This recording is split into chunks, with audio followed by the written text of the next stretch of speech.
Hello everyone, myself Priyanka from JSR Tutors. So today we are going to do board question paper of class 12 biology. मार्च 2020 में जो paper आया हुआ था उसका आज हम एनालिसिस करेंगे. टाइमिंग है 3 hours. So let's start with section A. So section A में जो क्वेश्चन नंबर 1 होता है वो एज यूजुअल हमारा एमसीक्यू बेस्ड होता है. सो उसका फर्स्ट सब क्वेश्चन देखते हैं.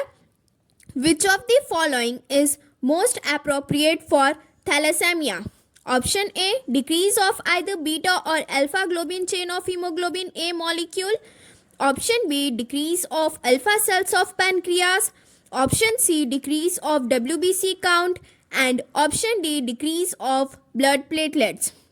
So the correct answer is decrease of either beta or alpha globin chain of hemoglobin A molecule. Second, injury to dash causes sudden death. Option A, cerebrum. Option B, pons varoli. Option C, medulla oblongata. And option D, diencephalon. So the correct answer is medulla oblongata. अगर हमारे medulla oblongata में कोई भी injury हुई तो हमारी sudden death भी हो सकती है. ऐसा क्यों होता है? बिकॉज जो मेडुला ऑब्लोंगेटा है वो हमारी बॉडी में जितने भी इनवॉलेंट्री फंक्शंस होते हैं उन्हें परफॉर्म करता है. Okay. Third, name the smooth muscle of urinary bladder. Option A, cardiac muscle. Option B, detrusor muscle. Option C, dartos muscle. And option D, gubernaculum. So the correct answer is detrusor muscle. हमारे urinary bladder में जो smooth muscle present होती है उसे हम क्या कहेंगे? Detrusor muscle. Fourth, identify the cell labelled A in the TS of testis. So यहाँ पर ये जो हमें फिगर दी हुई है ये टीएस ऑफ टेस्टिस है. सो यहाँ पर ये जो ए है वो क्या डिनोट कर रहा है वो हमसे पूछा है. Option A, Leydig cells. Option B, basement membrane. Option C, sperm. And option D, Sertoli cells.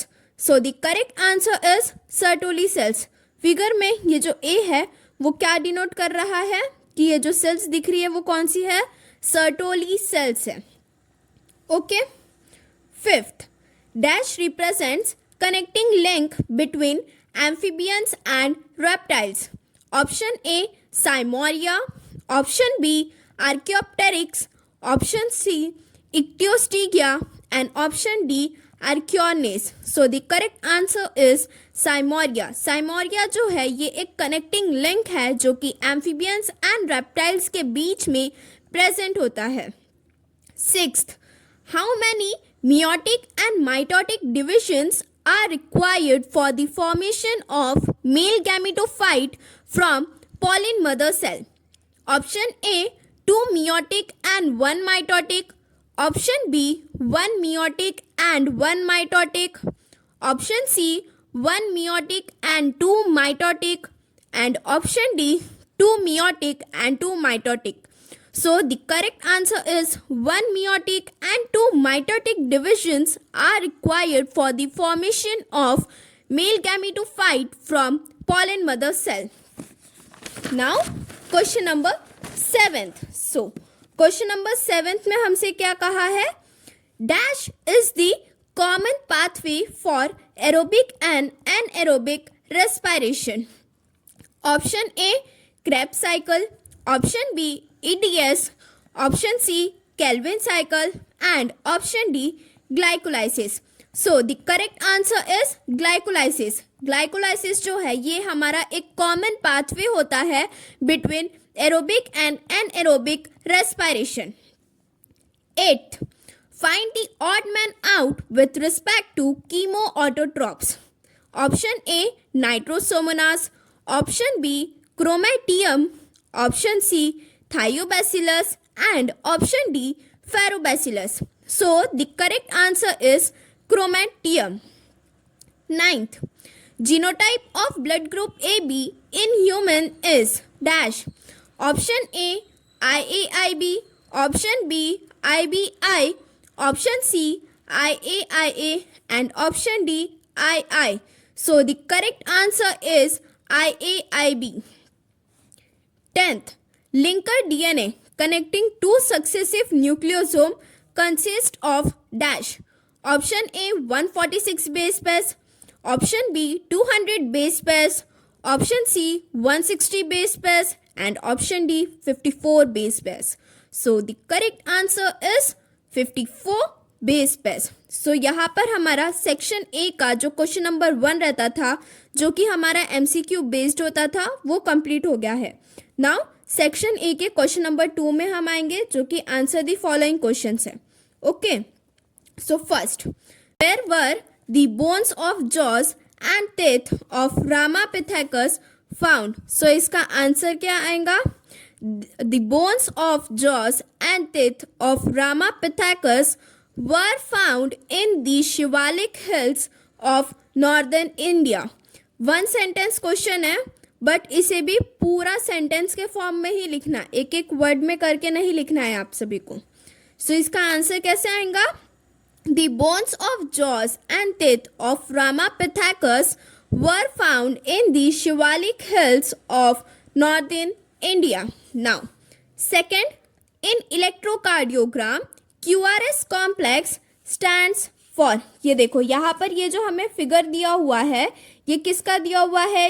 ये हमें इलेक्ट्रोकार्डियोग्राम का दिया हुआ है. ठीक है, सेम देखो, ये वाला हमारा सेम हमारा टेक्स्ट बुक का डायग्राम हो गया. ठीक है, ये PQRST, ये सभी अलग अलग टाइप्स की वेव दिख रही है यहाँ पर. ये देखो, ये जो हमारी P वेव, मतलब कि ये जो स्टार्टिंग वाली वेव दिख रही है, इसे हम क्या कहेंगे? पी वेव कहेंगे, जो कि क्या डिनोट करता है? Atrial depolarisation. मतलब कि एट्रिया कैसे रहेंगे? यहाँ पर कॉन्ट्रैक्ट करेंगे. ठीक है, देन यहाँ पर QRS वेव, मतलब कि QRS वेव को ही हम लोग QRS कॉम्प्लेक्स भी कह सकते हैं. तो ये क्या डिनोट करेगा? Ventricular depolarization. QRS वेव क्या डिनोट करेगा? वेंट्रिक्यूलर डीपोलराइजेशन, मतलब कि जो वेंट्रिकल्स है वो कॉन्ट्रैक्शन शो करेंगे.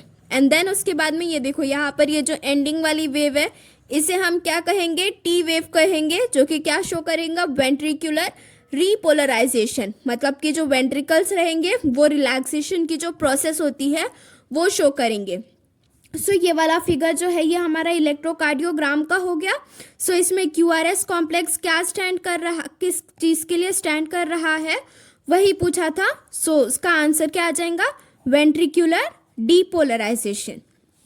Okay, now third, Lakshman has low secretion of ADH resulting in dash type of diabetes. अगर low secretion of ADH है, then कौन से टाइप का डायबिटीज होगा? हमें इंसुपिडस टाइप का डायबिटीज होगा.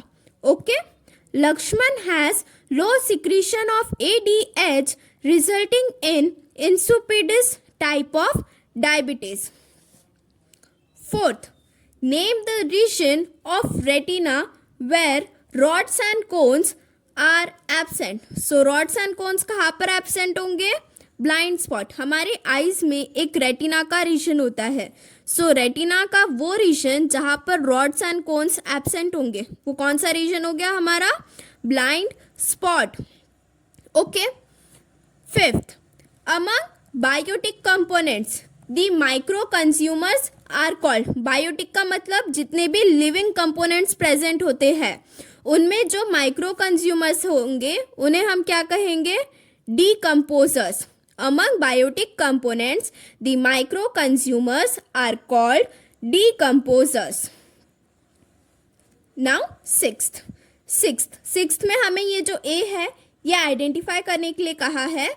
ए में मतलब कि ए कौन से ग्रुप में आ रहा है? हमारा प्लांट में आ रहा है. एंड यहाँ पर ये प्रोडक्ट दिया हुआ है, मतलब कि ये प्लांट है, उससे हम कौन सा प्रोडक्ट मिलता है वो दिया हुआ है. सो निकोटियाना टेबेटम. निकोटियाना टेबेटम ये हमें कौन से प्लांट से मिलता है? निकोटिन से मिलता है.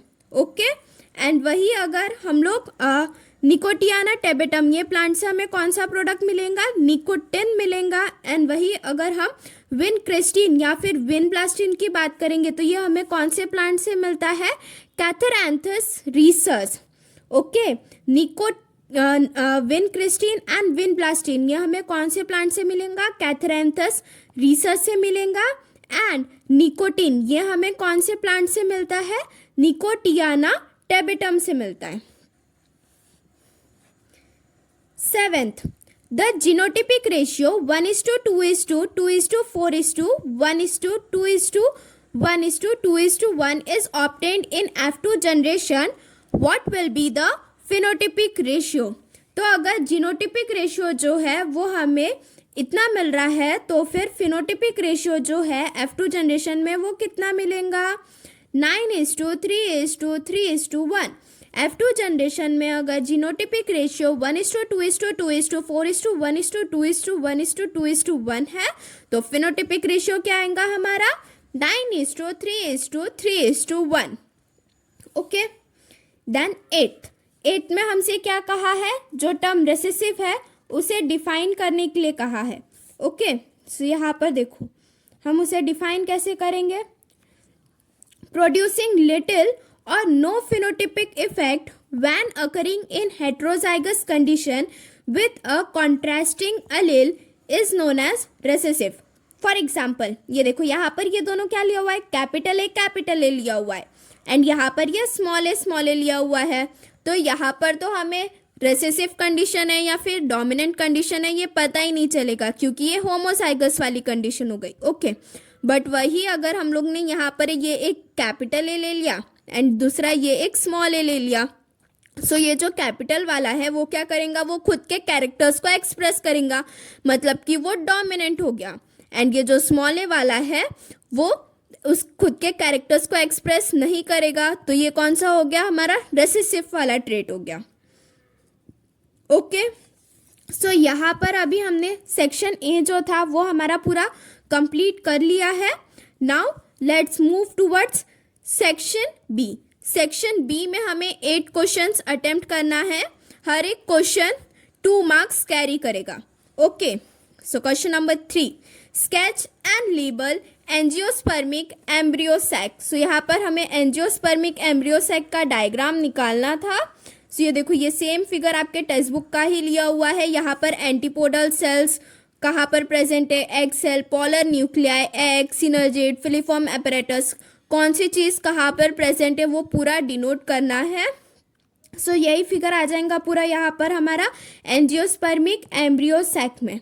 Okay, now question number 4, to avoid photorespiration which anatomical peculiarities are shown by C4 plants. So जो फोटो रेस्पिरेशन की प्रोसेस होती है उसे अवॉइड करने के लिए C4 प्लांट्स जो है वो कौन सी पेक्युलरिटीज शो करेंगे, ये हमसे पूछा है। ठीक है, तो सबसे पहले यहाँ पर ना ये देख लेना, कभी भी अगर C4 प्लांट्स की बात करेंगे, ठीक है, सो C4 प्लांट्स में हमारे पास में डायमॉर्फिक क्लोरोप्लास्ट प्रेजेंट रहेगा। डायमॉर्फिक का मतलब कि 2 टाइप के क्लोरोप्लास्ट प्रेजेंट रहेंगे। एक हो जाएगा ग्रैनल क्लोरोप्लास्ट जिनमें ग्रैनम प्रेजेंट होगा, जो कि कहाँ पर मिलेंगे? हमें मेसोफिल सेल्स में मिलेंगे। ओके, एंड दूसरा ए ग्रैनल क्लोरोप्लास्ट हो जाएगा। ए ग्रैनल क्लोरोप्लास्ट मतलब कि ग्रैनम एब्सेंट है, ये कहाँ पर मिलेंगे? हमें बंडल शीथ सेल्स में मिलेंगे।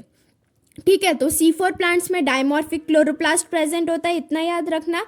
एंड देन सेकेंड चीज़ ये याद रखना, क्रैंस एनाटॉमी भी प्रेजेंट होती है C4 प्लांट्स में। C4 प्लांट्स में ऊपर में देखो ये मिसोफिल सेल्स के अंदर में यहाँ पर क्लोरोप्लास्ट प्रेजेंट है।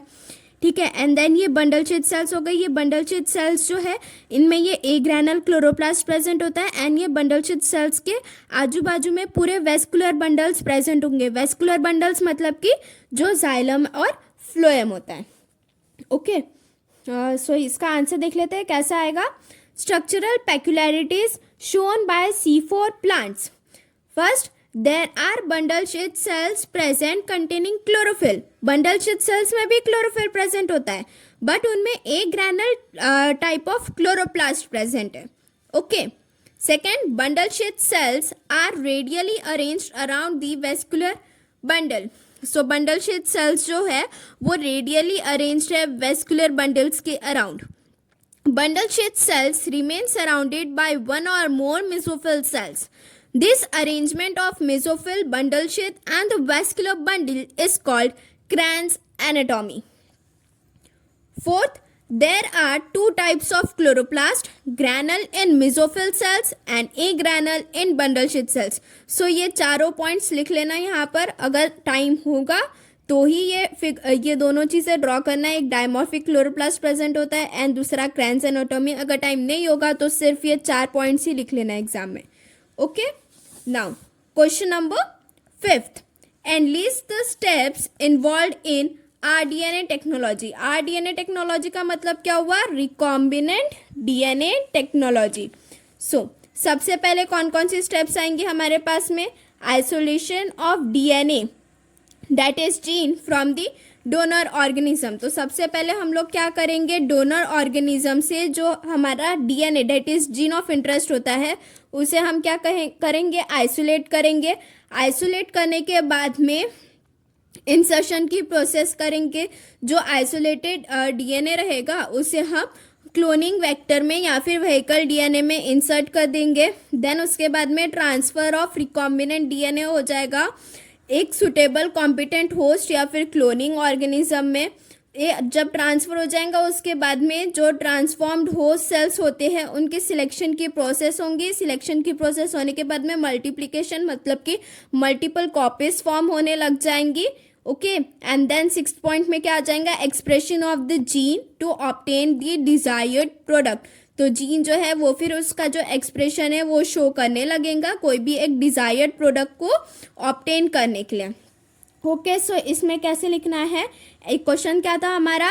Analyst the steps involve in rDNA technology.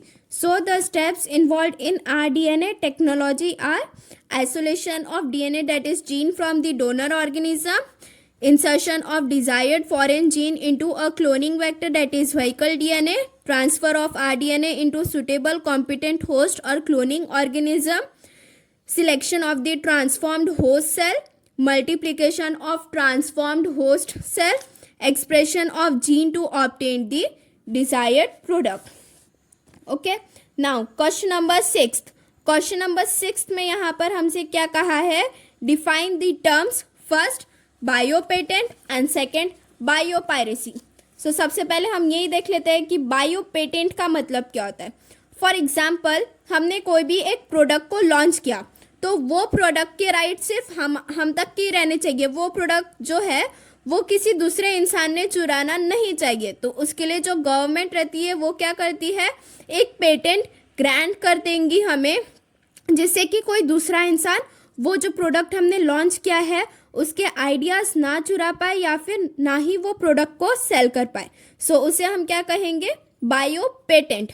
A bio patent is a patent granted by the government to the inventor for biological entities and for products obtained from them. It allows the patent holder to prevent others from making, using, selling or importing the protected invention for a limited period of time.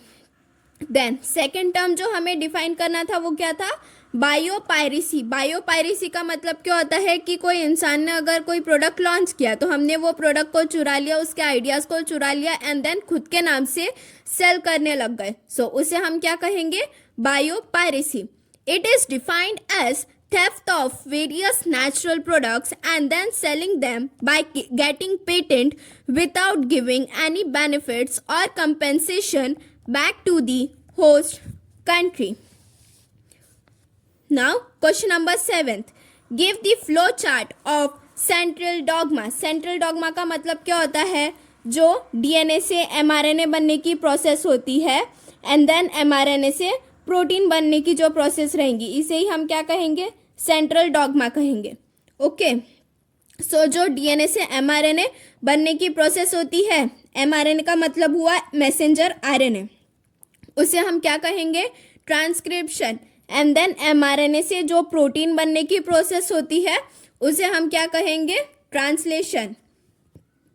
Double stranded DNA molecule give rise to mRNA which acts as a messenger to program the synthesis of a polypeptide chain that is protein. This type of unidirectional flow of information from DNA to RNA, मतलब कि DNA से mRNA, ये देखो DNA से mRNA बना, फिर mRNA से protein बना। सो यहाँ पर जो इन्फॉर्मेशन है वो सिर्फ एक ही डायरेक्शन में फ्लो कर रही है, तो इसलिए यहाँ पर क्या कहा है, यूनिडायरेक्शनल फ्लो कहा है। This type of unidirectional flow of information from DNA to RNA to protein or proteins is referred as central dogma of molecular biology. Okay, now question number 8. So 8th में देखो यहाँ पर हमसे क्या कहा है, how will you identify that F1 hybrid is homozygous or heterozygous? Explain it with suitable example. अगर हमें ये आइडेंटिफाई करना रहता है कि जो F1 हाइब्रिड है वो होमोजाइगस है या फिर हेट्रोजाइगस है, सो उसके लिए हम लोग क्या करेंगे, टेस्ट क्रॉस परफॉर्म करते हैं। ओके, सो देखो यहाँ पे कैसा आएगा इसका answer. In order to identify whether F1 hybrid is homozygous or heterozygous, we will perform test cross. Okay, so test cross जो होता है वो अगर हमें कोई भी प्लांट का जीनोटाइप पता करना रहेगा ना, उसके लिए भी हम लोग टेस्ट क्रॉस परफॉर्म करते हैं, ठीक है। और टेस्ट क्रॉस का मतलब क्या होता है, it is the cross between F1 hybrid with the homozygous recessive parent, तो उसे हम क्या कहेंगे, टेस्ट क्रॉस कहेंगे। So, in order to identify whether F1 hybrid is homozygous or heterozygous, we will perform test cross. Because test cross can be used to find out the genotype of any plant with dominant expression. The cross of F1 hybrid with the homozygous recessive parent is known as a test cross. Suppose we have to find out the genotype of a pea plant with purple dominant flower. So we will perform the test cross with a pea plant having white flower. So यहाँ पर हम लोग ने दो white flowers ले लिए and हमें जो पर्पल फ्लावर है उसका जीनोटाइप फाइंड आउट करना था।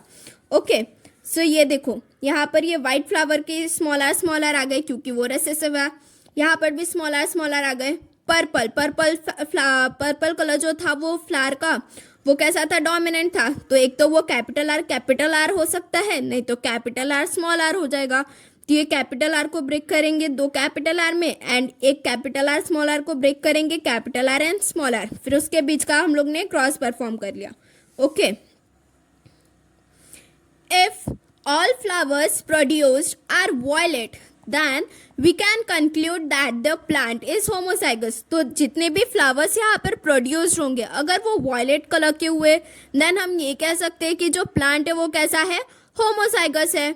बट वही अगर हमारे पास में वॉयलेट एंड वाइट दोनों ही कलर के फ्लावर्स प्रोड्यूस हो गए 1:1 की रेशियो में, देन वो जो प्लांट है वो कैसा रहेगा, हेट्रोजाइगस रहेगा। Okay, if all flowers produced are violet, then we can conclude that the plant is homozygous, and if we get violet and white flowers in the ratio 1:1, then we can conclude that the plant is heterozygous. Okay, then question number 9th में हमसे क्या कहा है, give any two contrasting traits studied by Mendel. So Mendel ने 7 pairs of contrasting traits study किया था, उनमें से हमें कोई भी 2 ट्रेड्स का बताना है, ठीक है। सो यहाँ पर आप लोग कोई भी ले सकते हो, सीड शेप या फिर सीड कलर। तो सीड शेप में जो डोमिनेंट रहेगा वो राउंड है एंड रेसेसिव है, जो व्रिंकल्ड आ जाएगा सीड शेप। सीड कलर की बात करेंगे, सीड कलर जो है उसमें डोमिनेंट येलो कलर आ जाएगा एंड रेसेसिव हमारे पास में ग्रीन कलर आ जाएगा। Okay, so now question number 10 में यहाँ पर देखो, यहाँ पर हमें एक कॉलम 1 एंड कॉलम 2 दिया हुआ है। सो एग्जाम में कॉलम 1 के आगे में ही कॉलम 2 में आंसर लिखना, ऐसा नहीं कि ऐसे क्रॉस कर दिए या फिर अभी यहाँ पर मैंने जैसे लिखा है वैसे लिख दिए डायरेक्ट आंसर। सिर्फ 1 के आगे में जैसे मैकेनिकल मीन्स का आंसर क्या है, डायफ्राम है, तो मैकेनिकल मीन्स के आगे में ही डैश करके डायफ्राम लिखना है। ओके, देन फिजियोलॉजिकल डिवाइस में क्या आएगा, सहेली आएगा। थर्ड, केमिकल डिवाइस में क्या आ जाएगा, जितनी भी जेलीज वगैरह होती है वो सब आ जाएगा। एंड देन परमानेंट मेथड में क्या आएगा, vasectomy. Okay, question number 11 redraw complete and label the diagram given below which relates to reflex arc. So यहाँ पर हमें ये रिफ्लेक्स आर्क का डायग्राम दिया हुआ है, ये डायग्राम को आपको रीड्रॉ करना है एंड देन लेबलिंग वगैरह भी शो करनी है। सो ये देखो यहाँ पर मैंने ये सेम डायग्राम दिया हुआ है, यहाँ पर आपको ये लेबल करके ये पूरा शो करना है कि डॉर्सल रूट गैंग्लिया कौन सा है, ग्रे मैटर कौन सा है, वाइट मैटर कौन सा है, मोटर न्यूरॉन कौन सा है, ये सब चीज़ें डिनोट करनी है सेम एज इट इज़ के जो डायग्राम है ये स्केच करना एंड देन उसकी लेबलिंग करना है ऐसे। Okay, 12th, explain Hardy Weinberg principle with the help of Punnett square. जहाँ पर भी हार्डी वेनबर्ग प्रिंसिपल आएगा वहाँ पर याद रखना कि P + Q = 1 होता है। Okay, so Hardy Weinberg principle states that at equilibrium point both the gene or allele frequency and genotypic frequency remain constant from generation to generation. Example, a single locus has two alleles, capital A and small a. The frequency of these alleles are P and Q respectively. The allele frequency for any locus is always 1. Therefore, P + Q = 1. The genotypic frequency of both alleles are represented by P + Q whole square = 1. Therefore, P square + 2PQ + Q square = 1. That is, capital A = P square, small a = Q square, capital A small a = 2PQ. Therefore, capital A small a = PQ. So यहाँ पर हमें ये cross करके show कर दिया है कि capital A small ए कैसे बनेगा। यहाँ पर कैपिटल ए ले लिया था P के लिए, यहाँ पर हम लोग ने ये स्मॉल ए ले लिया था Q के लिए। ओके, देन यहाँ पर अगेन फिर से हमने कैपिटल ए ले लिया है P के लिए एंड स्मॉल ए ले लिया है Q के लिए। देन यहाँ पर क्रॉस परफॉर्म कर दिया। ओके, सो लास्ट पॉइंट इसमें हमें क्या लिखना है, there are few factors such as gene migration, that is gene flow, genetic drift, mutation, genetic recombination, natural selection, non-random mating, etc., which affect or change the Hardy-Weinberg equilibrium. So ये एक last point है, ये भी लिख लेना कि कौन कौन सी चीज़ों के कारण हार्डी वेनबर्ग इक्विलिब्रियम अफेक्ट होता है हमारा। Okay, now question number 13। Question number 13 देखो, यहाँ पर हमें कंप्लीट द फॉलोइंग चार्ट कहा है, यहाँ पर हमें टाइप्स ऑफ स्पीशीज बताना है एंड उसके एग्जाम्पल्स दिए हुए हैं एंड वो कौन से टाइप की स्पीशीज है वो बताना है। ओके, सो यहाँ पर देखो ये जो रेड कलर से लिखा है ना वो उसके आंसर्स हो गए।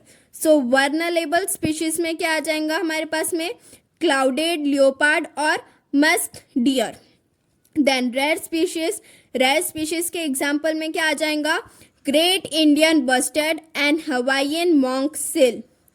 थर्ड, इंटरमीडिएट स्पीशीज के एग्जाम्पल्स क्या आ जाएंगे, 3 banded armadillo Brazil and short eared rabbit Sumatra.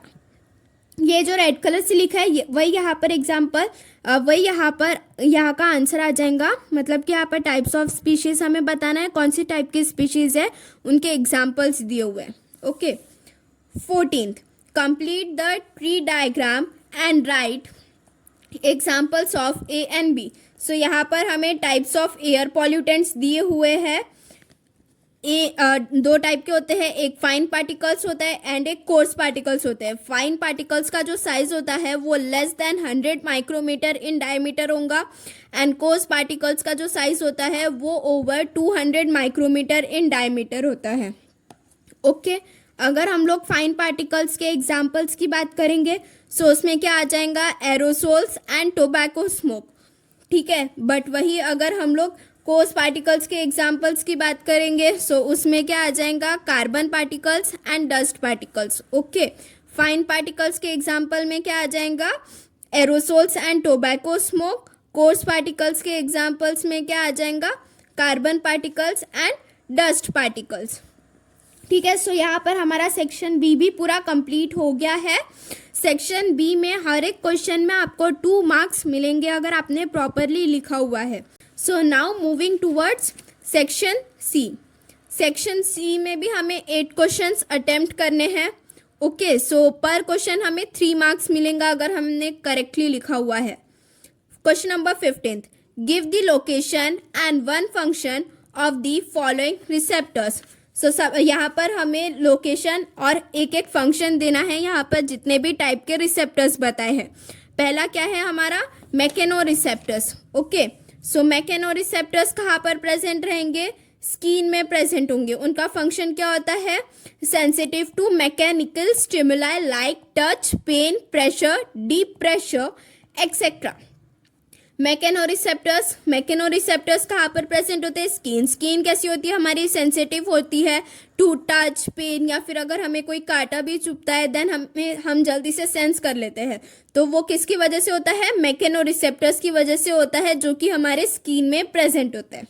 Okay, then second कौन सा था हमारे पास में, स्टेटो एकॉस्टिक रिसेप्टर्स। सो स्टेटो एकॉस्टिक रिसेप्टर्स कहाँ पर प्रेजेंट होंगे, हमारे इंटरनल ईयर, मतलब कि इंटरनल ईयर में जो सेमी सर्कुलर कैनाल्स होते हैं वहाँ पर स्टेटो एकॉस्टिक रिसेप्टर्स प्रेजेंट होंगे। उनका फंक्शन क्या होता है, this receptors are responsible for maintaining balance and equilibrium. हमारे बॉडी का जो भी बैलेंस वगैरह होता है वो मेंटेन करने के लिए कौन से रिसेप्टर्स रिस्पॉन्सिबल होते हैं, स्टेटो एकॉस्टिक रिसेप्टर्स रिस्पॉन्सिबल होते हैं, जो कि कहाँ पर प्रेजेंट रहेंगे, इंटरनल ईयर के सेमी सर्कुलर कैनाल्स में। ओके, देन थर्ड हमें कौन सा दिया हुआ है, बैरो रिसेप्टर्स। सो बैरो रिसेप्टर्स की बात करेंगे तो वो कहाँ पर प्रेजेंट होते हैं, they are present in walls of atria, vena aortic arch and carotid sinus. उनका फंक्शन क्या होता है, sense changes in BP that is blood pressure so as to restore the homeostasis through vasodilation and vasoconstriction. Then question number 16, ये देखो, classify the following composition of blood plasma given below as per column A and complete column B. Select the given options. First serum, तो यहाँ पर हमें ये जो है ये कंपोजिशन दिए हुए हैं ब्लड प्लाज्मा के, उसे हमने column A and column B में सेग्रीगेट करना है। सो यहाँ पर हमें प्लाज्मा प्रोटीन दिया हुआ है, नाइट्रोजनस वेस्ट दिया हुआ है एंड इनऑर्गेनिक सॉल्ट दिया हुआ है। सो इनमें से प्लाज्मा प्रोटीन कौन से है, नाइट्रोजनस वेस्ट कौन से है एंड इनऑर्गेनिक सॉल्ट कौन से है वो बताना। सो देखो, प्लाज्मा प्रोटीन में हमारे पास में क्या आ जाएगा, serum, albumin and fibrinogen. Nitrogenous waste में हमारे पास में यूरिया, यूरिक एसिड आ जाएगा। एंड अगर हम लोग इनऑर्गेनिक सॉल्ट्स की बात करेंगे, सो इनऑर्गेनिक सॉल्ट्स में हमारे पास में क्या आएगा, bicarbonates and sulphates of sodium. Okay, so यहाँ पर वैसे ही सेम क्लासीफाई करके लिखना था, एग्जाम में आपको ये column A and column B बना के ही लिखना। प्लाज्मा प्रोटीन्स में आ जाएगा serum, albumin and fibrinogen. Nitrogenous waste में आ जाएगा यहाँ पर urea and uric acid. And inorganic salts में आ जाएगा bicarbonates and sulphates of sodium. Okay, so now moving towards question number 17। So देखो, क्वेश्चन नंबर 17 में हमसे यहाँ पर क्या कहा है, name the causative agent of malaria, state any 2 symptoms and 2 preventive measures of malaria. So malaria का जो कॉजेटिव एजेंट होता है उसका नाम बताना है, 2 सिम्टम्स बताने हैं मलेरिया के एंड 2 प्रिवेंटिव मेजर्स बताने हैं। Okay, so malaria is caused by the protozoan parasite Plasmodium. और सिम्टम्स की बात करेंगे देन हमें फीवर होता है पीरियोडिक इंटरवल पे, मतलब कि जैसे हर 2-2 घंटे पर फीवर आएगा, या फिर एक दिन में मतलब कि 6 आवर्स के ड्यूरेशन में आपको फीवर आते रहेगा। हम लोग हॉट एंड शिवरी फील करेंगे। ओके, अगर हम लोग वही मलेरिया के प्रिवेंटिव मेजर्स की बात करेंगे then first we have to avoid mosquito bite by using insect repellent. Always use a bed net impregnated with insecticides. ये सब चीज़ें हम लोग प्रिवेंटिव मेजर्स ले सकते हैं मलेरिया जैसे डिसीजेस को अवॉइड करने के लिए। Okay, then 8th identify 1 and 2 in the following diagram. ये देखो, यहाँ पर ये जो हमें डायग्राम दी हुई है, यहाँ पर ये 1 क्या डिनोट कर रहा है एंड 2 क्या डिनोट कर रहा है वो पूछा है। Write in brief about production of vaccine and then production of vaccine कैसा होता है उसके बारे में बताना है। ओके, सो जो फर्स्ट है वो क्या डिनोट कर रहा था, एंटीजन डिनोट कर रहा था, एंड जो सेकेंड है वो एडजुवेंट डिनोट कर रहा था। अभी हम प्रोडक्शन ऑफ वैक्सीन के बारे में बताएंगे, ठीक है। सो Production of vaccine involves the growing of organism in a growth medium to produce large amount of toxins. These toxins are then altered to give toxicities which are no longer toxic. These toxicities becomes antigen which the immune system recognizes and hence produces antibodies to act against genuine toxins. The live organism in the culture are inactivated and the resulting mixture is diluted using dilutants and the mixed with an adjuvant. The blended vaccine is then filled and packaged. So यहाँ पर देखो ये जो है सबसे पहले inactivate organisms, जितने भी इनएक्टिवेट ऑर्गेनिजम्स रहते हैं उनसे हमें एंटीजन मिल जाएंगे एंड देन एंटीजन जो रहता है उसे हम लोग क्या करते हैं, डाइल्यूट करते हैं, उसे फिर हम लोग डाइल्यूट करके वैक्सीन का फॉर्मेशन कर लेंगे, डाइल्यूएंट के साथ में मिक्स कर लेंगे हम लोग एडजुवेंट को. ओके, एडजुवेंट को मिक्स करेंगे देन वैक्सीन का प्रोडक्शन हो जाता है. Question number 19. Satish is a color blind boy.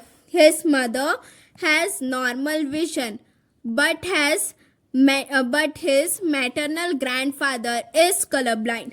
His father and maternal grandmother have normal vision.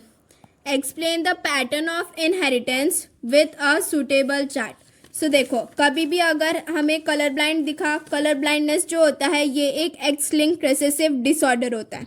Okay, and इसमें कंपल्सरीली जो फीमेल रहती है वो एक तो कलर ब्लाइंड होनी चाहिए, नहीं तो कैरियर होनी चाहिए. Okay, so colour blind is a x linked recessive disorder. It means to get colorblind, a female must have both the X chromosome of a recessive trait and male only need one recessive X chromosome which must have come from his mother, as the only XY sex chromosomes are present in males. Given situation, CB क्या denote कर रहा है, colour blind है, XC recessive colour blind है, mutated X chromosome, and X जो है वो dominant unaffected X chromosome है. ओके, सो यहाँ पर फादर क्या है वो नॉर्मल है एंड मदर जो है वो मस्ट बी अ कैरियर, मतलब कि तभी वो कलर ब्लाइंड की जो कंडीशन होती है वो होती है जब हमारी मदर जो है वो कलर ब्लाइंड रहेंगी. ओके, सो ये देखो अगर मदर कलर ब्लाइंड नहीं होंगी तो she must be a carrier for the process of colour blindness, for the disease of colour blindness to occur. ठीक है, so ये देखो ये मैटरनल ग्रैंडफादर है जो कि कैसे हमारे कलर ब्लाइंड है, इसलिए यहाँ पर ये XCY लिखा है. एंड देन ये मैटरनल ग्रैंड मदर है जो कि हमारी कैसी है, नॉर्मल है, XX है. तो यहाँ से X आ गया एंड यहाँ से XC आ गया. सो ये दोनों मिलके क्या बना लेंगे, हमारा मदर कैसी हो गई, यहाँ पर कैरियर हो गई for the disease colour blind. तो मदर कैरियर हो गई तो यहाँ से हमें एक X भी मिल जाएगा और एक XC मिल जाएगा एंड फादर से हमें XY मिलता है. सो यहाँ से Y आ गया तो जो सतीश है वो यहाँ पर हमारा कलर ब्लाइंड बन जाता है. यहाँ पर हमें एक नॉर्मल बॉय भी मिलेगा, यहाँ पर एक कलर ब्लाइंड बॉय भी मिल रहा है. ओके, और एक नॉर्मल गर्ल भी मिलेगी. Fourth point, mother is normal but maternal grandfather is colorblind and maternal grandmother is not colorblind. For mother to be a carrier, maternal grandmother doesn't have to be a carrier or deceased. She can either be a carrier or normal. Therefore, given situation represents the crisscross inheritance. Crisscross inheritance मतलब कि जैसे कोई grandfather अगर colour blind है तो फिर mother जो रहेंगी, मतलब उनकी जो डॉटर रहेंगी वो कैसी रहेंगी, कैरियर रहेंगी. ये कैरियर हुई तो इनका जो सन रहेगा या फिर डॉटर रहेंगी, इनका जो सन रहेगा वो कैसे हो जाएगा, फिर कलर ब्लाइंड हो जाएगा. तो इसे हम क्या कहते हैं, क्रिस क्रॉस इनहेरिटेंस कहते हैं. Okay, now question number 20. What are the requirements of dairy management? Give one example of each Indian and exotic breed of cow. So यहाँ पर डेयरी मैनेजमेंट के रिक्वायरमेंट्स क्या होते हैं वही हमसे क्वेश्चन में पूछा हुआ है. सो देखते हैं उनके रिक्वायरमेंट्स क्या क्या होते हैं. Requirements of dairy management: selection of good breeds having high yielding potential under the climatic condition of the combined with the resistance to diseases in the basic requirements. So जो ब्रीड्स रहनी चाहिए वो उनका high yielding potential होना चाहिए, जो भी climatic conditions changes वगैरह होते हैं उनसे, एंड वो डिसीज़ को रेसिस्टेंस भी शो करने चाहिए, मतलब कि डिसीज़ फ्री रहने चाहिए, जल्दी उन्हें कोई भी डिसीज़ वगैरह नहीं होना चाहिए। ऐसे गुड ब्रीड्स वगैरह रखने चाहिए हमें डेयरी मैनेजमेंट में। Cattles have to be well looked after. Quality and quantity of fodder in proper ratio should be given. Cleanliness and hygiene of the cattle are of utmost importance while milking, storage and transport of milk and milk products. जैसे कि हम हमारा घर वगैरह सब clean करके रखते हैं खुद अच्छे रहने के लिए, ये तो वैसे ही सेम क्लीननेस की जो प्रोसेस होती है वो कैटल्स वगैरह को भी रिक्वायर्ड होती है for their safety and precautions. The shed must be clean and spacious with adequate facilities for feeding, watering and light. Identification of health problems, diseases and rectification by veterinary doctors. So जो जानवर के doctors होते हैं उन्हें हम veterinary doctors बोलते हैं, चूँकि मैंडेटरी रहना चाहिए, मतलब कि वेटनरी डॉक्टर्स आके ऐसे चेक करते रहना चाहिए एनिमल्स वगैरह को कि उन्हें कोई हेल्थ प्रॉब्लम या फिर डिसीज़ वगैरह तो नहीं है। Okay, milk processing, marketing and distribution play a vital role in the dairy industry. So जो प्रोसेसिंग मार्केटिंग वगैरह की प्रोसेस रहती है it plays a vital role in dairy industry. Okay, then यहाँ पर हम लोग कुछ अभी इंडियन एंड एक्जॉटिक ब्रीड्स के एग्जांपल्स देख लेते हैं। So Indian breed of cow जो है वो गिर है, and exotic breed of cow जो है वो क्या है, जर्सी है। Okay, now question number 21, distinguish between DNA and RNA. ये तो सभी को ही पता होता है, डीएनए क्या होता है, हमारा डीऑक्सी न्यूक्लिक एसिड होता है, एंड आरएनए क्या होता है, न्यूक्लिक एसिड होता है। ओके, सो उनके बीच का डिफरेंस लिखना था। सो स्टार्ट करते हैं। फर्स्ट पॉइंट क्या आ जाएगा कि डीएनए का मतलब क्या होता है, डीऑक्सी न्यूक्लिक एसिड। आरएनए का मतलब क्या होता है, nucleic acid. DNA in a DNA molecule, two nucleotide strands are intertwined around one another making the DNA double helix. So DNA कैसा होता है, हमारा डबल स्ट्रैंडेड होता है। RNA जो होता है वो कैसा होता है, सिंगल स्ट्रैंडेड होता है। RNA has a single nucleotide strand, it folds upon itself. Third point, nitrogenous bases are adenine, thymine, cytosine and guanine in the DNA molecule. RNA molecule की बात करेंगे तो उनमें जो नाइट्रोजनस बेसिस होते हैं वो कौन से होते हैं, adenine, uracil, cytosine and guanine. Okay, fourth point देखेंगे, the sugar present in DNA molecule. DNA molecule में जो शुगर प्रेजेंट रहेगा वो डी राइबोस शुगर प्रेजेंट होगा, एंड आरएनए मॉलिक्यूल में जो शुगर प्रेजेंट होता है वो राइबोस शुगर होता है। DNA is responsible for transmission of genetic character whereas RNA is responsible for protein synthesis. तो यहाँ पर DNA and RNA का फंक्शन दे दिया है। तो DNA जो होता है it is responsible for transmission of genetic character and RNA जो है वो हमारा protein synthesis के लिए mainly responsible होता है। Then last point क्या लिखना है यहाँ पर, DNA has a long chain of nucleotide and RNA has a shorter chain of nucleotide. Okay. Now question number 22. What is green revolution? Give two examples each of improved variety of wheat and rice. तो green revolution क्या होता है वो बताना है, and 2 examples देने हमें यहाँ पर improved varieties of rice and wheat. ठीक है, so green revolution bring in the great increase in production of food grains such as rice and wheat due to the introduction of high yielding varieties to the use of pesticides and a better management techniques. There should be adequate supply of water so that the yield of the crop is not hampered. Examples of improved varieties of wheat. So wheat के examples देख लेंगे, paddy and pigeon pea, and examples of improved varieties of rice. Rice का example देख लेंगे, Vijaya and Padma. So green revolution के लिए बस आपको इतना ही लिखना है कि ग्रीन रेवोल्यूशन होता क्या है, 2 एग्जाम्पल्स दे देना यहाँ पर व्हीट एंड राइस के इम्प्रूव्ड वेराइटीज़ के। Okay, now question number 23. Question number 23, give microbial source of the following products in the industrial production. पहला क्या है, विटामिन B12 का माइक्रोबियल सोर्स क्या है, देन क्लोरोमाइसिटिन का क्या है, पेक्टिनेज का क्या है। Okay, so microbial source for vitamin B12, vitamin B12 का जो माइक्रोबियल सोर्स है वो क्या है, इकोलाई है, and then microbial source for chloromycetin, chloromycetin का जो माइक्रोबियल सोर्स है वो क्या है, Streptomyces venezuelae. Microbial source for pectinase, pectinase का जो माइक्रोबियल सोर्स है वो क्या है, Aspergillus and Penicillium fungi. So यही तीनों चीज़ें लिखनी है यहाँ पर 3 मार्क्स के लिए। Question number 24, give the significance of respiration, respiration की जो प्रोसेस होती है उसका सिग्निफिकेंस देना है, यहाँ पर सिग्निफिकेंस बताना है क्या क्या होता है क्या क्या नहीं। So respiration is an important process in nature, it is a process by which the solar energy trapped by the plants in the food can be utilized. The organic compounds are broken down to release energy. तो जितने भी organic compounds हैं वो छोटे छोटे molecules में broken down होंगे to energy release करने के लिए एटीपी मॉलिक्यूल्स के फॉर्म में। Okay, this energy is in the form of ATP molecules and is made available for all the vital activities of the organism. ATP जो है उसे हम स्टोर करके भी रख सकते हैं। Okay, so photosynthesis utilizes carbon dioxide and releases oxygen. So photosynthesis की जो प्रोसेस होती है वो क्या करता है, कार्बन डाइऑक्साइड को यूटिलाइज करता है एंड ऑक्सीजन को रिलीज आउट करता है। बट वही अगर हम रेस्पिरेशन की प्रोसेस की बात करेंगे तो रेस्पिरेशन के प्रोसेस में हम लोग ऑक्सीजन का यूज करते हैं एंड कार्बन डाइऑक्साइड को रिलीज करते हैं, which is then used by plants. So respiration and photosynthesis are complementary to each other and together maintain the delicate oxygen carbon dioxide balance in nature.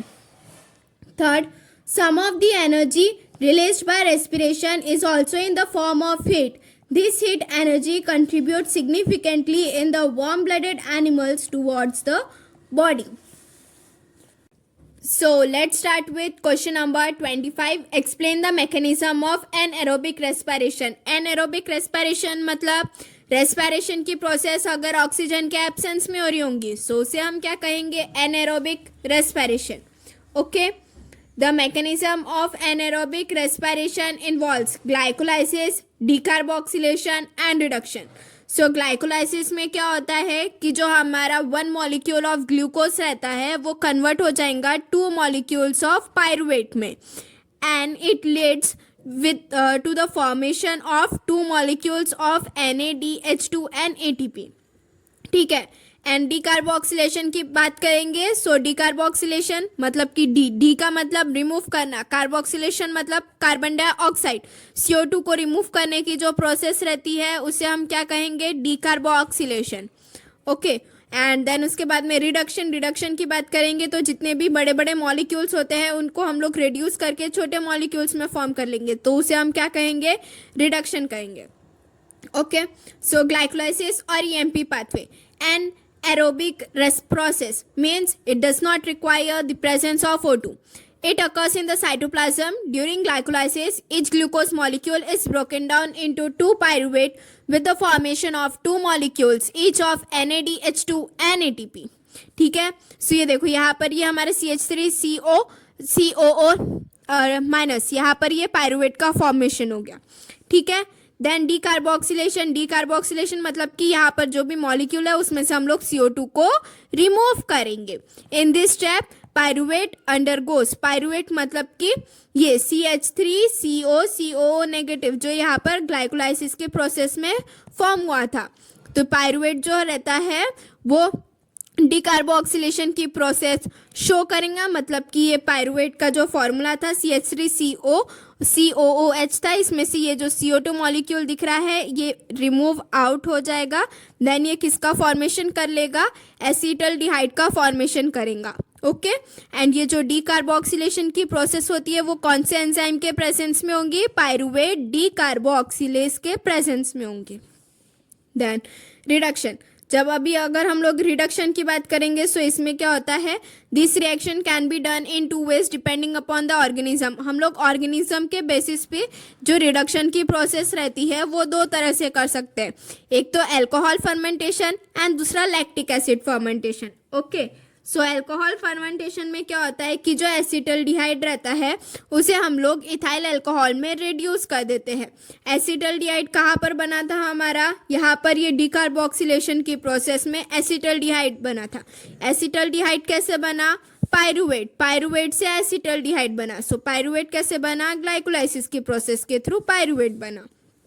ठीक है, यहाँ पर alcohol fermentation में क्या होता है कि जो एसिटल्डिहाइड रहता है उसे हम क्या करते हैं, रिड्यूस करते हैं इथाइल अल्कोहल में in the presence of enzyme dehydrogenase enzyme के प्रेजेंस में जो एसिटल्डिहाइड है CH3CH जो है उसे हम लोग इथाइल अल्कोहल C2H5OH में रिड्यूस कर देते हैं। ओके, देन यहाँ पर क्या आएगा हमारा lactic acid fermentation. Second, lactic acid fermentation में क्या होता है, in some bacteria decarboxylation does not occur and pyruvate undergoes reduction to form lactic acid। तो कुछ ऑर्गेनिज्म में जो डीकार्बोक्सिलेशन की प्रोसेस होती है ना वो नहीं होती है, तो इसलिए जो पायरुवेट फॉर्म हुआ है हमारा ग्लाइकोलाइसिस की प्रोसेस में वो डायरेक्टली रिड्यूस हो जाता है लैक्टिक एसिड फॉर्म करने के लिए। ये जो लैक्टिक एसिड फर्मेंटेशन की जो प्रोसेस रहती है वो भी किसके प्रेजेंस में होंगी, डिहाइड्रोजिनेस एंजाइम के प्रेजेंस में ही होगी। Okay, so now question number 26। Question number 26 में हमें क्या बताना है, describe the role of citizens in solid waste management. Solid waste management में सिटीजन्स क्या रोल प्ले करते हैं वो सब बताना है यहाँ पर। Okay, so citizens play a vital role in solid waste management. They are based on solid waste management programs such as Swachh Bharat Abhiyan. If an individual wills, then only our country would be clean.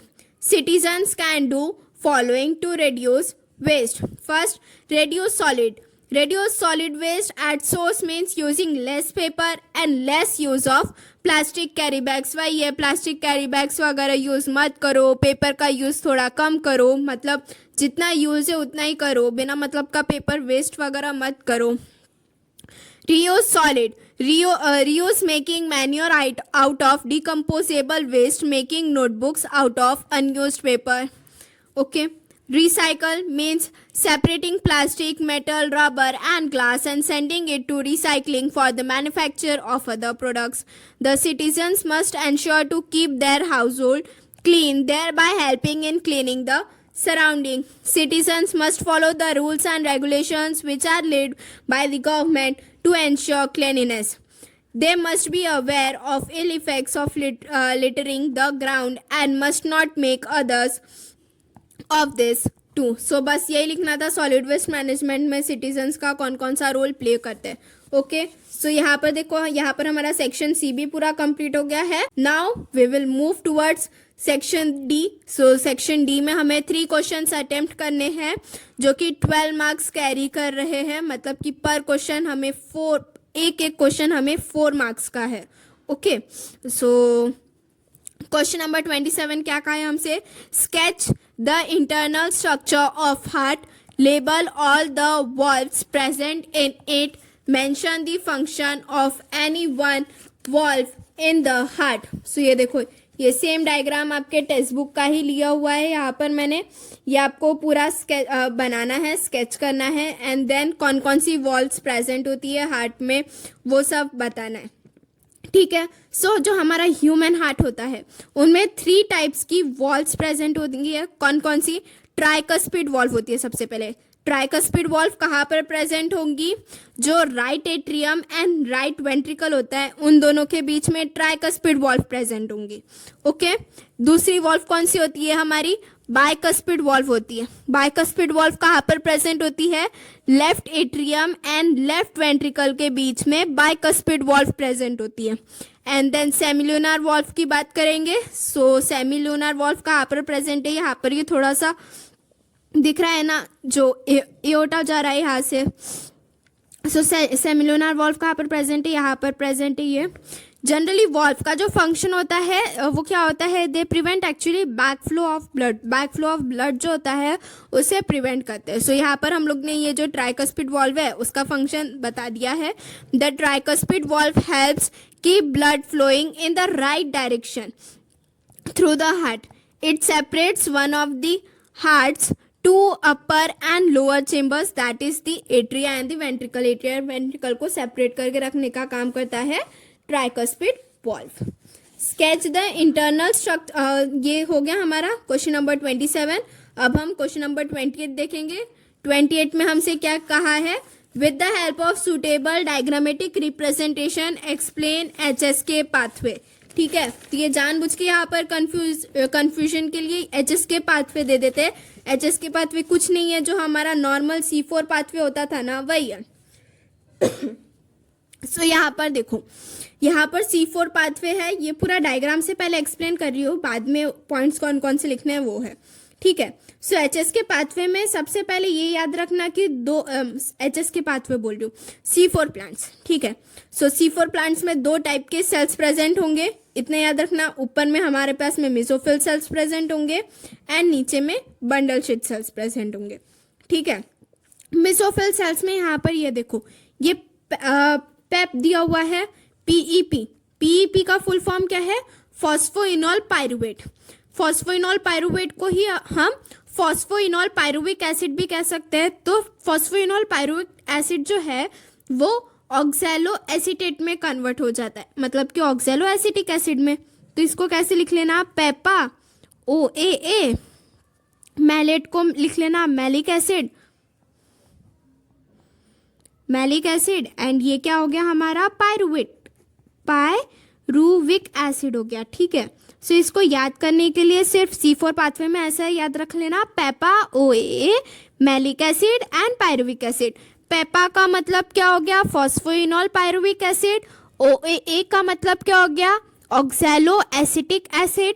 ये malic acid and ये pyruvic acid, ठीक है। सो ऊपर में हमारे पास में यहाँ पर PEPA रहेगा, OAA रहेगा और मैलेट रहेगा। फिर ये जो मैलेट यहाँ पे बनता है वो फिर फर्दर हमारा कहाँ पर ट्रांसफर हुआ है? ये देखो, बंडल शीट सेल्स में यहाँ पर ये मैलेट आया है एंड देन ये जो मैलेट है उससे फिर CO2 रिमूव होके वो पायरुवेट में कन्वर्ट हो जाता है एंड यहाँ पर ये जो पायरुवेट बना है बंडल शीट सेल्स में वो फिर मेसोफिल सेल्स में ट्रांसफर हो जाता है।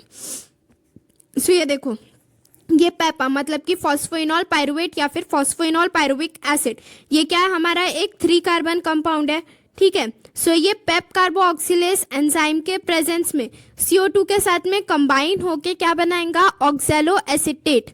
ऑक्सैलो एसीटेट या फिर ऑक्सैलो एसिटिक एसिड। ये कैसा है? ये एक हमारा 4 कार्बन कंपाउंड है, ठीक है। फिर ये जो ऑक्सैलो एसीटेट रहता है ना, ये किस में कन्वर्ट हो जाएगा? मैलेट में कन्वर्ट हो जाएगा। सो मैलेट में कन्वर्ट होने तक की ये जो पूरी प्रोसेस रहती है वो कहाँ पर होंगी? मेसोफिल सेल्स में होंगी। देन मेसोफिल सेल्स से फिर जो मैलेट है वो कहाँ पर ट्रांसफर हो जाएगा? हमारा बंडल शीट सेल्स में ये मैलेट ट्रांसफर हो जाएगा। मैलेट भी कैसे हो गया? यहाँ पर ये हमारा 4 कार्बन कंपाउंड है, ठीक है। सो यहाँ पर से फिर ये मैलेट से क्या होगा? ये जो CO2 है वो रिलीज आउट हो जाएगा। CO2 जो मैलेट से रिलीज होता है वो कहाँ पर एंटर करेगा? हमारा कैल्विन साइकिल में एंटर करता है रूबिस्को एंजाइम की हेल्प से एंड देन फिर वो किस में कन्वर्ट हो जाता है? शुगर में कन्वर्ट हो जाता है। सो यहाँ पर ये जो मैलेट से CO2 मॉलिक्यूल रिलीज हुआ था तो उसकी वजह से जो मैलेट है वो किस में कन्वर्ट हो गया था? पायरुवेट। पायरुवेट में कन्वर्ट हो गया था, मतलब कि वो 3 कार्बन कंपाउंड था, ठीक है। पायरुवेट मतलब पायरुविक एसिड। फिर उसके बाद में उसका और रिडक्शन का प्रोसेस हुआ, मतलब कि जो ATP था वो AMP that is adenosine monophosphate में कन्वर्ट हुआ, रिडक्शन की प्रोसेस हुई तो फॉस्फोइनॉल पायरुवेट यहाँ पर बन गया, ठीक है। सो C4 प्लांट्स या फिर C4 पाथवे में ये मेसोफिल सेल्स एंड ये एक बंडल शीट सेल्स, ये 2 चीज़ें इंपॉर्टेंट है, तो ये याद रखना। अभी सेंटेंसेस में देख लेते हैं कि कैसे लिखना है आंसर, ओके। सो यहाँ पर देखो, HS के पाथवे और H and slag pathway is a cyclic process. Question में HS के पाथवे जानबूझ के बच्चों को कंफ्यूजन के लिए दिया हुआ रहता है कि बच्चे सोचने लग जाए कि HS के पाथवे कौन सा है, तो वो सिंपल हमारा C4 पाथवे ही है, ठीक है।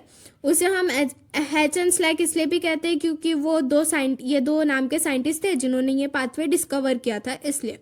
It was discovered by 2 Australian scientists, Hatch and Slack. It is also known as C4 pathway। देखो, HS के पाथवे या फिर Hatch and Slack पाथवे को ही हम लोग C4 पाथवे भी कहते हैं, ठीक है।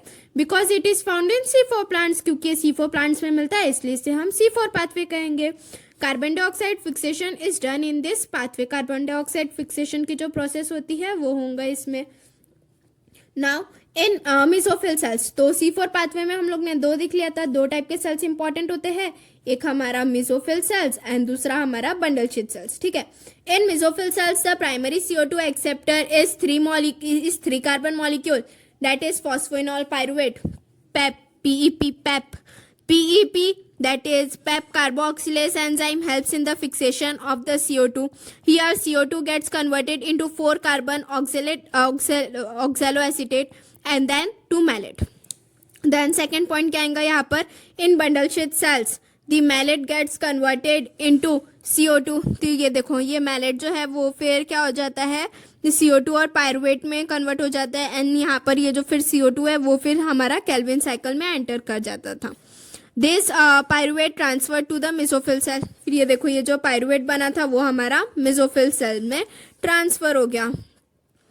This pyruvate transfer to the mesophyll cell to form phosphoenol pyruvate and CO2 gets into the Calvin cycle and with the help of Rubisco enzyme it gets converted into sugar molecule. फिर उसके बाद में जो CO2 है वो हमारा Calvin cycle में enter कर जाएगा एंड देन कैल्विन साइकिल में एंटर करने के बाद में रूबिस्को एंजाइम के साथ में मिलके वो फिर शुगर मॉलिक्यूल में कन्वर्ट हो जाता है.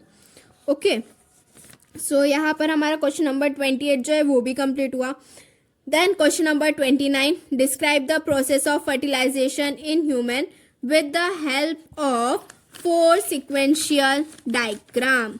ठीक है, तो यहाँ पर ह्यूमंस में जो फर्टिलाइजेशन की प्रोसेस कैसी होती है वो हमें एक्सप्लेन करना है.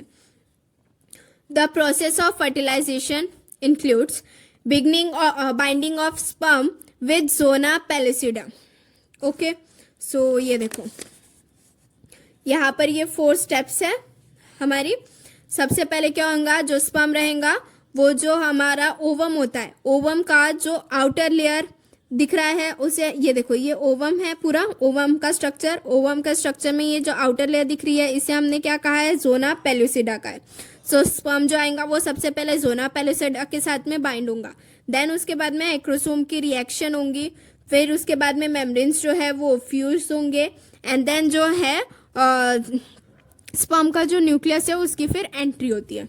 ठीक है, तो वही है सिर्फ इसमें. सबसे पहला पॉइंट क्या है, binding of sperm with zona pellucida. The head of the sperm binds to the outer layer of the egg. Outer layer of the egg क्या है हमारा, जोना पेलिसिडा. देन उसके बाद में एक्रोसोमल रिएक्शन होंगी by the process of exocytosis. Exocytosis the content of acrosome is released. ठीक है, fusion of membrane होगा. फिर उसके बाद में फ्यूजन ऑफ मेम्ब्रेन में क्या होगा, जो हाइड्रोलाइटिक एंजाइम्स जो एक्रोसोम है वो क्या करेगा, हाइड्रोलाइटिक एंजाइम्स को रिलीज करेगा. The hydrolytic enzymes release from the acrosome helps the sperm burrows through the zona pellucida layer and enables the fusion of the egg and the sperm membrane. Then last point क्या लिखना है, entry of sperm nucleus. Now the sperm nucleus enters into the egg. फिर उसके बाद में जो sperm का nucleus होता है वो ये एग के अंदर में चले जाता है एंड देन फ्यूजन की प्रोसेस हो जाती है. Okay, now question number 30. Question number 30 में हमसे क्या क्या है, what is artificial method of vegetative reproduction. इसमें हमें कटिंग एंड बडिंग के बारे में एक्सप्लेन करना है. ठीक है, सो जहाँ पर भी वेजिटेटिव रिप्रोडक्शन बोला तो वो हमारा एसेक्सुअल रिप्रोडक्शन आ जाएगा. ठीक है, so vegetative reproduction is a type of asexual reproduction in which new plants form just by using some fragment of the parent plant. Vegetative propagation में क्या होता है, या फिर वेजिटेटिव रिप्रोडक्शन, इसमें क्या होता है कि कोई भी जो एक प्लांट है वो प्लांट के एक पार्ट जैसे कि बर्ड हो गया, नोड हो गया, इंटर नोड हो गया, या फिर स्टेम को कट कर दिया. फिर उसको कट करने के बाद में अगर उसको हम लोग ने कोई भी सॉइल में लगाए तो वहाँ से क्या होगा, फिर न्यू प्लांट की ग्रोथ होने लग जाएंगी. तो यही क्या होता है, वेजिटेटिव प्रोपोगेशन होता है. ठीक है, vegetative propagation is a type of asexual reproduction in which new plants form just by using some fragment of the parent plant. Artificial method of vegetative propagation, the process of growing plants by using artificial method is called artificial propagation. artificial propagation क्या होता है, जो plants को grow करने की process रहती है अगर वो हम लोग artificial method से करेंगे so उसे हम क्या कहेंगे, artificial propagation कहेंगे. ठीक है, it is mainly of 3 types, cutting, budding and layering. so हमें सिर्फ अभी क्वेश्चन में cutting and budding के बारे में पूछा है. ओके, सो कटिंग में क्या होता है, in this method a healthy young branch with a few node and internode. So nodes क्या रीजन होता है, देखो जैसे ये स्टेम हुआ, स्टेम का यहाँ पर दिख रहा है, यहाँ से लीफ, यहाँ से लीफ ग्रो हुआ, तो ये क्या हो गया, नोड। यहाँ से ये दूसरा लीफ, ये दूसरा नोड। सो ये दोनों नोड के बीच का जो रीजन था वो इंटरनोड था, ठीक है। सो कटिंग में क्या होता है कि in this method a healthy young branch with a few node and internode is cut off and most of it leaves are removed. Now the cut end is stuck into some good moist soil. The cutting will then develop roots and grow into a new plant. This method is used to propagate plant like rose, sugarcane and pineapple. हम सभी के घर में, हम सभी की मम्मियाँ ऐसा करती है, रोज़ के जितने भी स्टेम्स वगैरह रहती है उन्हें से स्टेम है तो उससे ऐसे कट करती है, फिर उसे प्लांट में लगा देती है। देन उसके बाद में हमारे पास में बडिंग आ जाएगा। बडिंग क्या होता है, in budding a bud with a small portion of the bark is taken from the desired plant. This is inserted into a small slit that is made in the bark of the other plant. Both the plants are tied together and the buds are not allowed to dry. फिर ऐसे budding की भी process हो जाती है। Okay, now the last question, question number 31. Describe the system associated with elimination of urine with the help of neat labeled diagram, ठीक है। सबसे पहले आपको यहाँ पर ये जो हमारा ह्यूमन एक्सक्रीटरी सिस्टम होता है इसका डायग्राम निकालना है। सेम टेक्स्ट बुक का ही डायग्राम है, यही आपको एग्जाम में निकालना है, ठीक है। तो कौन सी लेफ्ट किडनी है, राइट किडनी है, ये नोटिस करना है यहाँ पे कि जो राइट किडनी है वो थोड़ी नीचे की तरफ बनी हुई है एंड ये जो लेफ्ट है वो थोड़ी ऊपर की तरफ, दोनों एक ही पोजीशन पे एक ही लेवल पर मत बना देना, ठीक है। देन उसके बाद में ये ह्यूमन एक्सक्रीटरी सिस्टम, तो ह्यूमन एक्सक्रीटरी सिस्टम में हमारे पास में एक पेयर ऑफ किडनी प्रेजेंट है। देन उसके बाद में पेयर ऑफ यूरेटर प्रेजेंट है, ओके। एंड ये देखो ये हो गया हमारा यूरिनरी ब्लैडर एंड ये हो गया यूरेथ्रा। यूरेथ्रा से हमारा यूरिनेशन की प्रोसेस होती है। यूरिनरी ब्लैडर में क्या होता है, यूरिन स्टोर होता है, ठीक है। यूरेटर क्या करता है, यूरेटर जो है ये यूरिन को लेकर आने का काम करता है। यूरिन को कहाँ से लेकर आने का काम करता है, नेफ्रॉन्स से लेकर आने का काम करता है। नेफ्रॉन्स कहाँ पर प्रेजेंट होते हैं, हमारी किडनीज में। किडनीज में हमारे पास में बहुत सारे नेफ्रॉन्स प्रेजेंट होते हैं। नेफ्रॉन्स में ही यूरिन का फॉर्मेशन होगा एंड देन फिर वो जो यूरिन है वो यहाँ से यूरेटर से धीरे धीरे ऐसे ट्रांसफ़र होता है एंड देन यूरिनरी ब्लैडर में स्टोर होता है। जब फिर हमारा यूरिनरी ब्लैडर पूरा फिल हो जाता है देन हमारे ब्रेन को सिग्नल पहुँच जाता है एंड देन यूरिनेशन की प्रोसेस होती है यूरेथ्रा के थ्रू, ठीक है। सो इसमें कौन कौन सी पॉइंट्स लिखना है ये देख लो यहाँ पर। The system associated with the elimination of urine is the urinary system. The human is the urinary system. The human excretory system consists of a pair of kidney, a pair of ureter, urinary bladder, and urethra. ठीक है।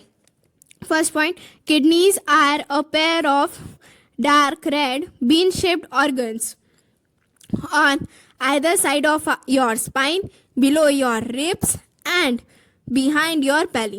Kidneys maintain the internal environment of the body constant, extract nitrogenous waste from the blood, regulate the pH of the blood, remove excessive drug and pigments from the body.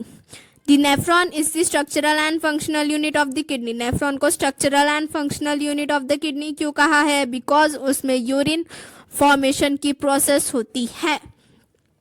Ureter is a thin muscular tube which carries urine from the kidney to the bladder. There is one ureter that comes out of each kidney as an extension of the renal pelvis. Ureter है, kidney थी ऐसे हमारी, ठीक है। ये हमारी kidney थी, यहाँ से यूरेटर ये बाहर निकल रहा था, वही ये ureter is a thin muscular tube which carries urine, urine को कैरी करेगा किडनी से यूरिनरी ब्लैडर तक के। There is one ureter that comes out of each kidney as an extension of the renal pelvis, ठीक है। Then urinary bladder क्या करता था, यूरिन स्टोर करता था।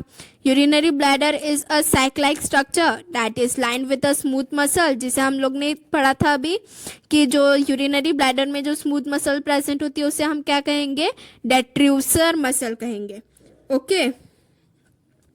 And is responsible for the storage of urine until it is expelled from the body by maturation, that is urination. Then last point, urethra is a tube that arises from the urinary bladder and functions to expel urine to the outside by maturation. The urethra is shorter in females. Urethra जो रहता है वो females में छोटा होता है and longer in males. Males में बड़ा होता है. So यहाँ पर हम लोग ने मार्च 2020 का क्लास 12th का बायोलॉजी का पेपर पूरा डिस्कस कर लिया है. So अगर आपको वीडियो पसंद आया हो then please like, share and subscribe. Thank you.